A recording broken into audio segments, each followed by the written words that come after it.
sa ating mga pagsubok.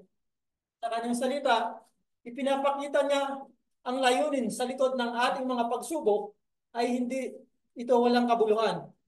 Maaaring ito'y bahagi ng malawak niyang plano para tayo'y hubugin, palakasin, at ilipat sa Kanya. Sa araling ito, tuklasin natin kung paano ginagamit ng Diyos ang ating mga problema para sa ating kabubuti. Buksan natin ang ating mga puso habang binubuksan natin ang Kanyang mga salita. Sa Isaiah chapter 5, 55 verse 8 to 10, ganito ang sinasabi. Sapagkat ang aking pag-iisip ay hindi ninyo pag-iisip, ni ang inyong mga lakad ay hindi ninyo, ang mga lakad, ang aking mga lakad, sabi ng Panginoon. Verse 9. Sapagkat kung paanong ang langit at ang lalong mataas kaysa lupa, gayon ang aking mga lakad ay lalong mataas kaysa inyong mga lakad, at ang aking mga pag-iisip kaysa inyong pag-iisip. Sa Roma chapter 8 verse 28, ganito po sinasabi. At nalaman natin na ang lahat ng mga bagay ay gumagawang kasama sa ikabubuti ng mga nagsisilibig sa Diyos sa mga ayon sa kanyang layunin. So dito po pinapakita sa ating binasa na ang pag-iisip ng Diyos ay talagang ibang-iba sa pag-iisip ng tao. Hindi po natin kayang pantayan ang pag-iisip ng Diyos. Minsan naisip natin na ang nangyayari po sa atin ay parang hindi maganda. Pero ito ay nagagawa ng Diyos na para sa ikabubuti ng mga Kristiyano, lalong-lalo na yung mga nagsisibig sa Kanya. Nasabi niya po dito na ang lahat ng mga bagay ay gumagawang kasama sa ikabubuti ng mga nagsisibig sa Kanya.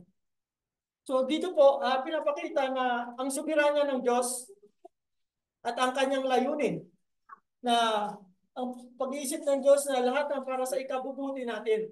Bagamat sa tingin natin, masama ang nangyayari sa atin, pero sa likod nito, ito pala ay sa ating ikabubuti. So lalo pa natin itong maunawaan sa ating pagpapatuloy ng ating pag-aaral. Ito po. Why does God allow us to experience temptation, trials, and problems? Ito po ang unang dahilan. To grow our faith and character. Yan po ang unang dahilan kung bakit tayo hinahayaan ng Diyos na ma-experience ang ating mga problema sa buhay upang magkaroon po tayo at lumago ang ating pananampalataya sa Kanya at mabago po natin ang ating karakter bilang isang Kristiyano. Sabi nga po dito sa 1 Peter chapter 1 verse 6 to 7, ganun po ang sinasabi.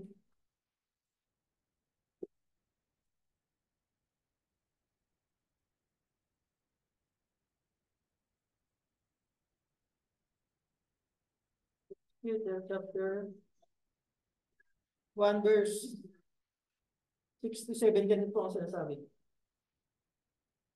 Na ito ang inyong totoong ikinagagalak.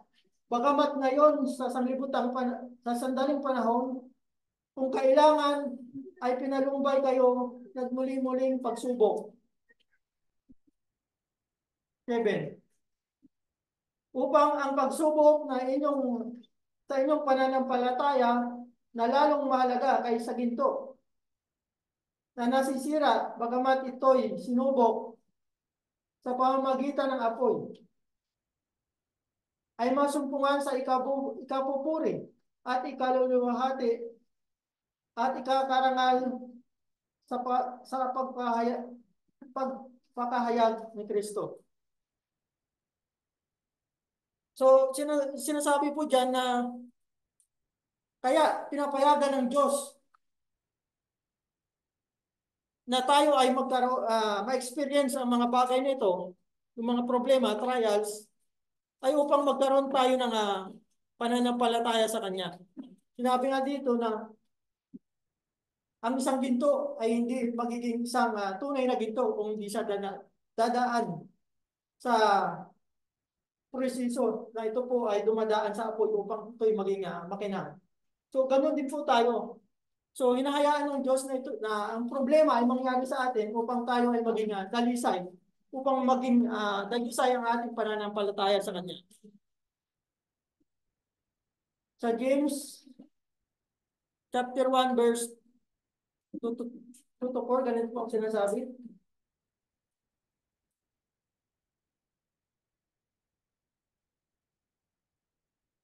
Mga kapatid, ariin ninyong buong kagalakan kung kayo'y nangahulog sa sari-saring tukso.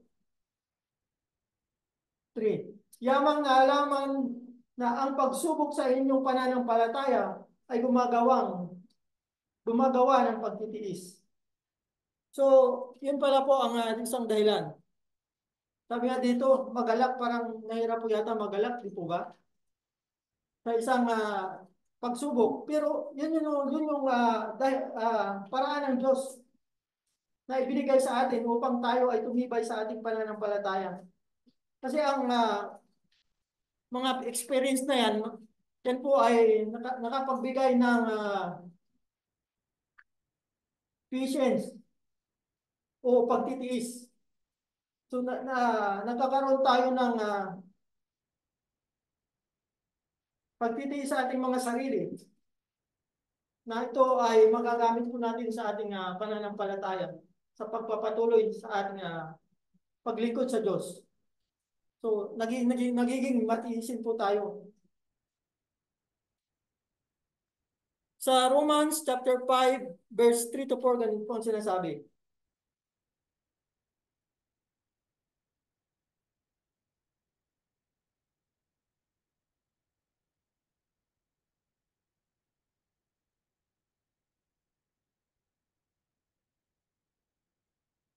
Chapter 5 verse 3 to 4.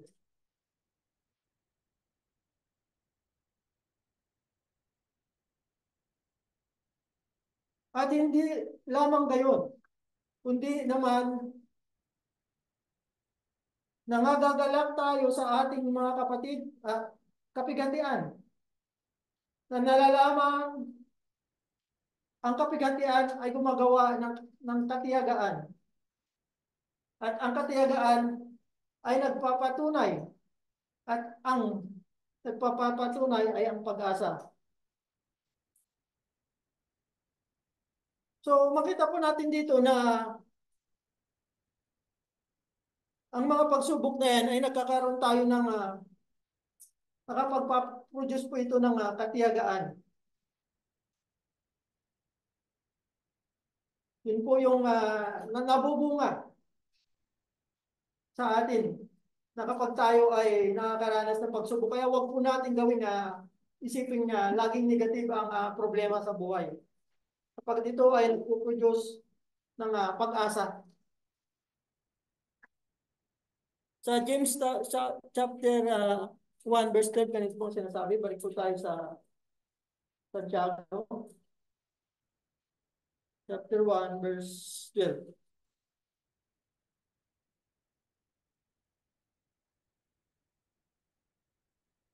Mapalad ang taong nagtitiis sa tukso sapagkat pagkasubok sa kanya, siya ay tatanggap ng putong ng buhay na ipinangako ng Panginoon sa mga nagsisiibig sa kanya.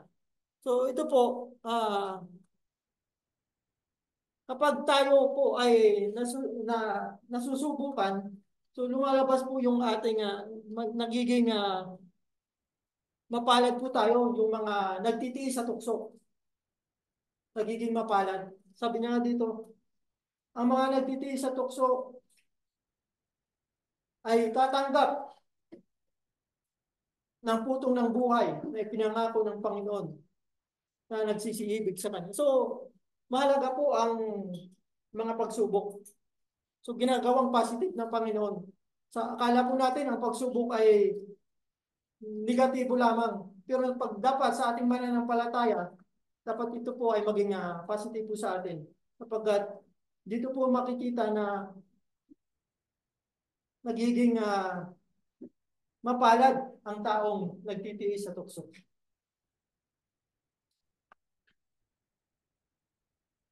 Yan po yung unang dahilan kung bakit na-experience po natin yung to grow our faith and character. Pangalawa po, to draw us closer to Him. Sometimes we only turn to God when life gets hard. So, dyan po lagi tayo, di po ba? Palagi po natin naalala lamang ang Diyos kapag nararanasan po natin yung problema o hardship. Yan po yung pangalawang dahilan kung bakit gusto ng Diyos na maranasan po natin ang mga pagsubok upang tayo ay maging malapit sa Kanya. Sa Psalms chapter 34 verse 18, ganito ang sinasabi, "The Lord is close to the brokenhearted and save those who are crushed in spirit." Tagalog, ang Panginoon ay malapit sa kanila na may bagbag na puso at iniligtas ang mga may pagsisising diwa. So, napakaliwanag po na ang Diyos ay malapit sa mga taong nangangailangan ng tulong.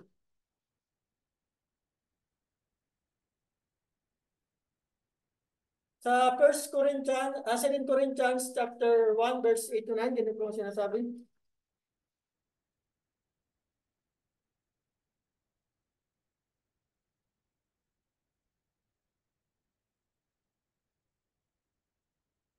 Second Corinthians.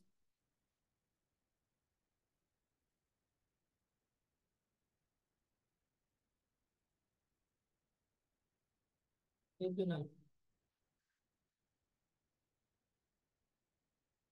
Hindi namin ibig na kayo hindi makaalam, mga kapatid, ng tungkol sa mga kapigatian namin na nangyari sa Asia, na kami ay totoong nabigatan ng higit sa amin kaya. Ano pa't kami ay nawalan ng pag-asa sa buhay. 9. Oo, kami nagkaroon sa aming sarili ng hatol ng kamatayan upang huwag kaming magkatiwala sa amin ding sarili, kundi sa Diyos na bumuhay na maguli sa mga patay. So ito po ay tagpo ng sa sulat ni Apostol Pablo na doon sa Asia ay nagkaroon sila ng problema na hinatulan sila ng kamatayan. Subalit, sa problema na yon ay lalo pang napalapit si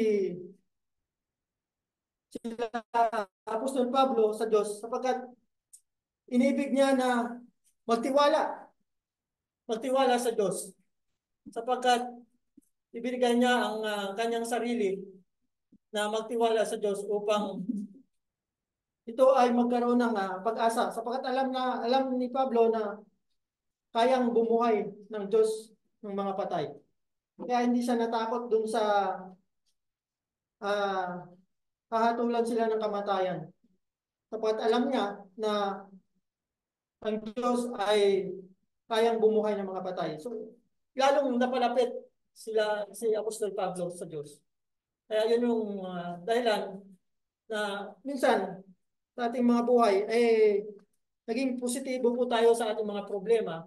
Yun nga po, ang mga problema na yan ay lalo pang nagpapalapit sa atin sa Diyos. The purpose of hardship,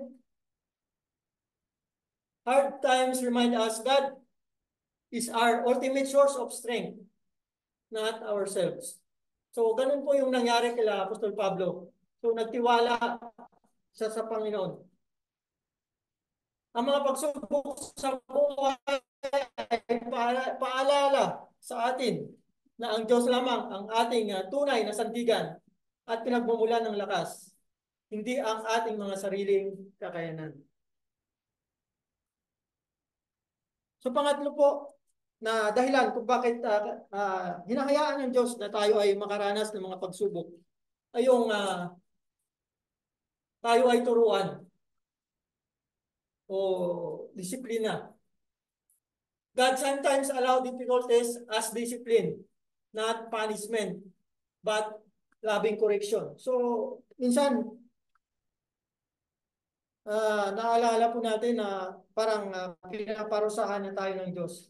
Parang pinapalo o pag nakakaranas tayo ng mga pagsubok,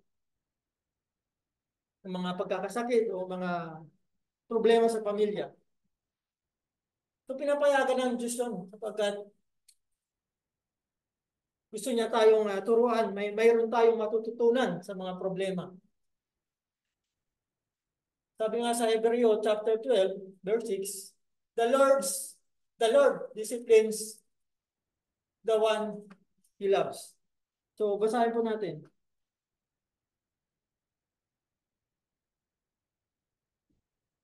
Hebreo chapter 12,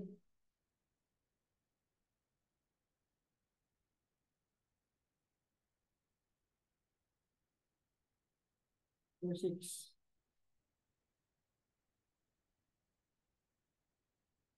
Ganun po ang sinasabi sa Tagalog. Sapagkat pinaparusahan ng Diyos ang kanyang iniibig at hinahampas ang bawat tinatanggap na anak. So, minsan nagtatampo po tayo. Minsan nakaranas tayo ng mga problema, akala po natin pinaparusahan tayo ng Diyos. Yun pala, bahagi po ito ng kanyang pagmamahal. Minsan nakakaranas tayo ng mga problema sa buhay. Minsan ang problema na ito ay nakapag-expose sa ating mga sarili na tayo ay mahal ng Diyos. Sa Psalms chapter 119 verse 71.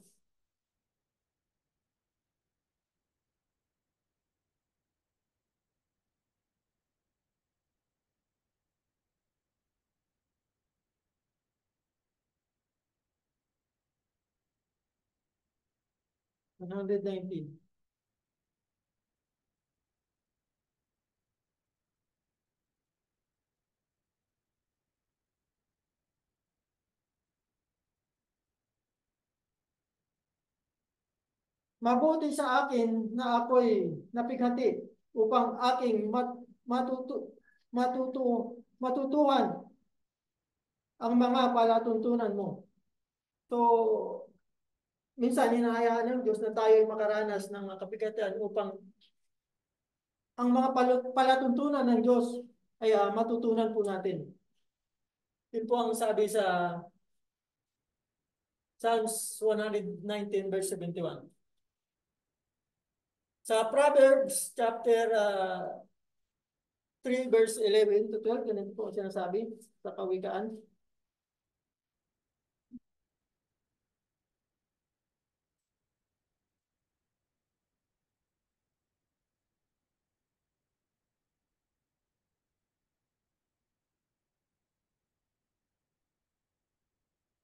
Anak ko, huwag mong hamakin ang parusa ng Panginoon, ni mayamot man sa kanyang saway, sapagkat sinasaway ng Panginoon ang kanyang iniibig, gaya ng ama sa anak na kanyang kinalulugdan.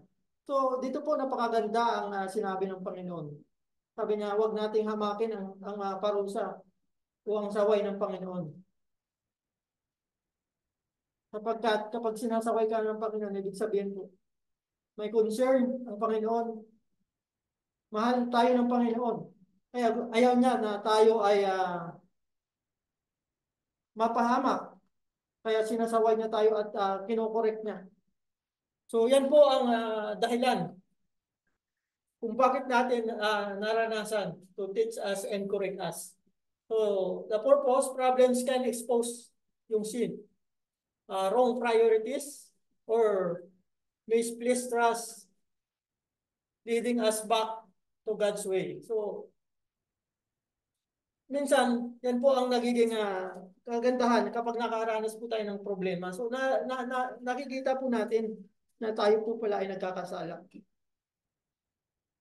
Ang mga suliranin sa buhay ay maaaring magbunyag ng kasalanan, maling prioridad o pagtitiwalang nailaan sa hindi nararapat na siyang nagtutulak sa atin na muling manumbalik sa kalooban ng Diyos. So, yan po ang pangatlong reason. So, pang-apat, to help others through us. Your suffering can prepare you to comfort and minister to others. So sa 2 Corinthians chapter 1 verse 3 to 4, ganito po ang sinasabi.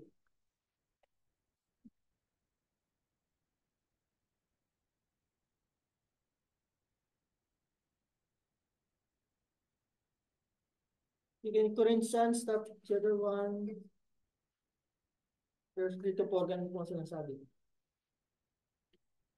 Purihin nawa ang Diyos at Ama ng ating Panginoong Hesukristo, ang Ama na mga kaarawan at Diyos ng buong kaaliwan,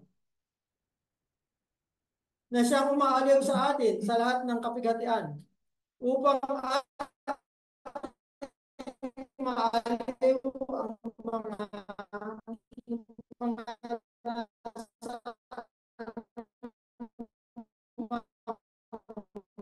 kapighatian sa panging ating Diyos. Ang problema upang makatulong po tayo sa ating mga kapatid.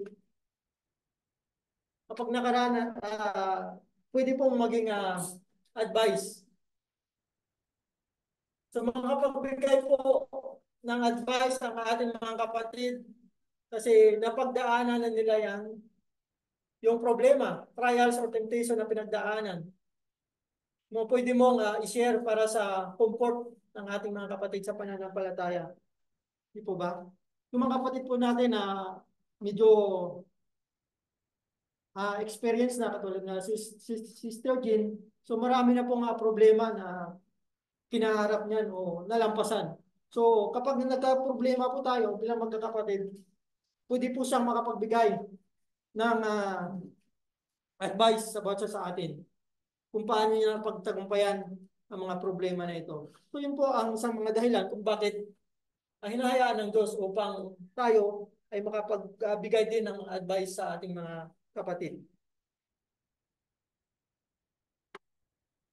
So panglima po na dahilan kung bakit hinahayaan ng Diyos na ma-experience natin ang problema.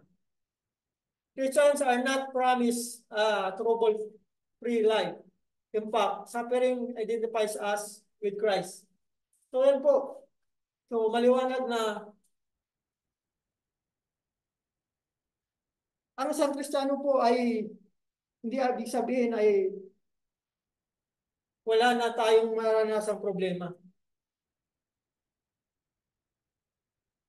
In fact, yun nga, makikita po natin ito kung tayo ay nakakaranas sa problema na karamay po natin ang ating Panginoong Kristo. Sa Philippians chapter 3, verse 10, ganito ang sinasabi.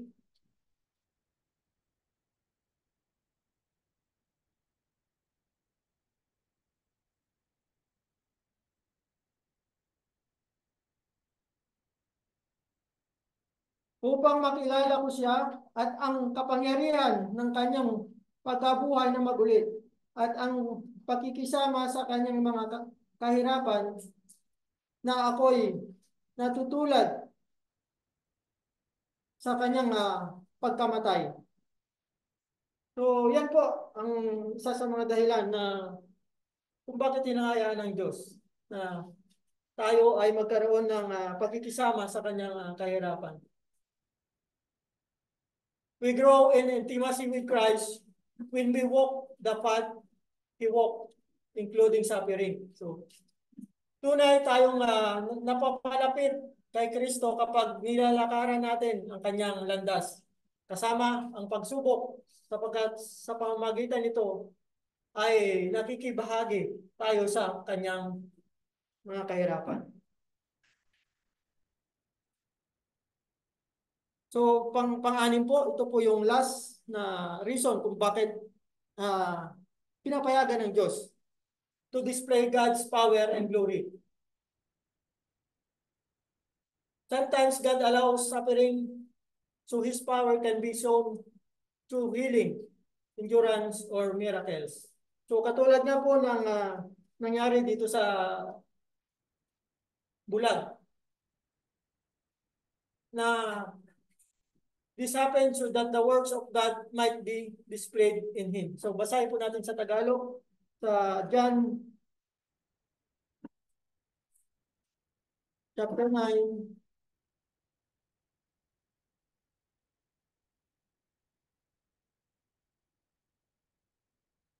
verse 3.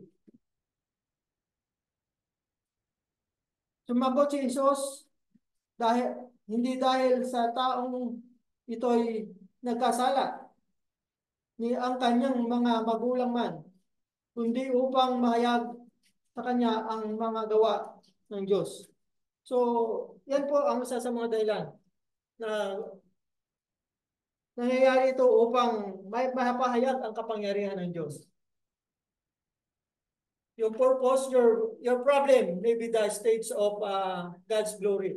So maaaring ang pinagdaanan mong problema ay ang mismong pagkakataon kung saan mahayag ang kadakilaan at kaliwalhatian ng Diyos sa iyong buhay. So wag po nating panghinaan ang mga problema sapagkat ito ay isang naging daan upang lalo pa natin mapapurihan ang Diyos.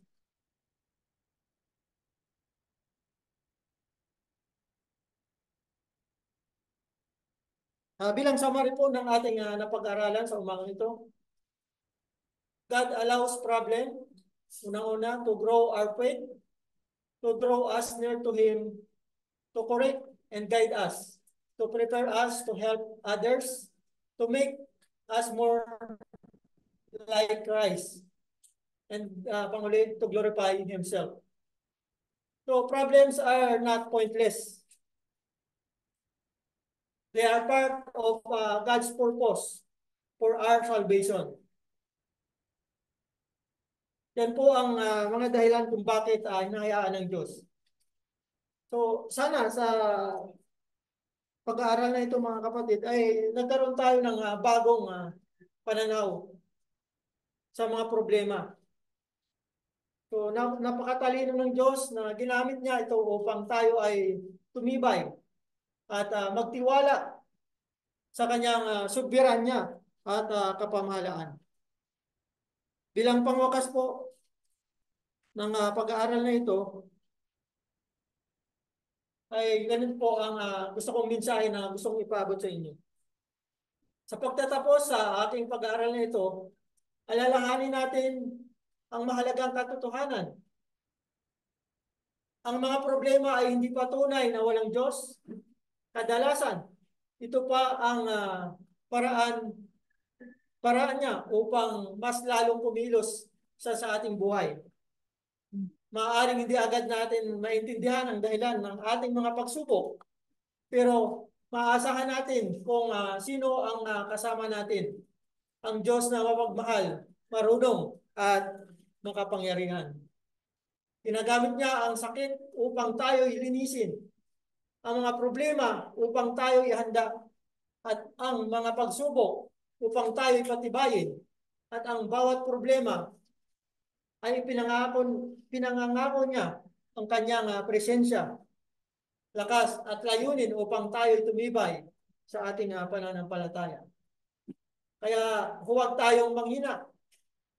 Panghinaan ng loob sa harap ng pagsubok. Sa halip, tumukod tayo ng may pananampalataya, pag-asa at pusong handang matuto at magpatuloy. Nawa tayo ay maging tulad ng ginto na dinalisay ng apoy, mas maningning dahil sa pinagdaanan natin na pagsubok na kasama ang Diyos. Pagpalain nawa ng Panginoon at naway ang kanyang salita ang maging sandata at lakas natin sa yugto ng ating mga buhay. Yun lamang po at maraming pong salamat. Nawa ay nagkaroon tayo ng bagong pananaw kung paano natin harapin ang ating mga problema. Sabi ko nga sa introduction kanina na ito po ay nagiging dahilan. Ang problema ay naging dahilan upang hindi tayo magpatuloy sa ating pananampalataya. Kaya natutunan natin na ito po ay mayroong dahilan. Ang dahilan ito ay para sa ating ikabubuti upang sa ikakalakas ng ating pananampalataya. Nawa sa pag-aaral na ito ay lalo pa tayong tumibay. Kung may tanong po kayo, ay pwede po kayong magtanong. Kung wala po, maraming pong salamat. Nawa ay maging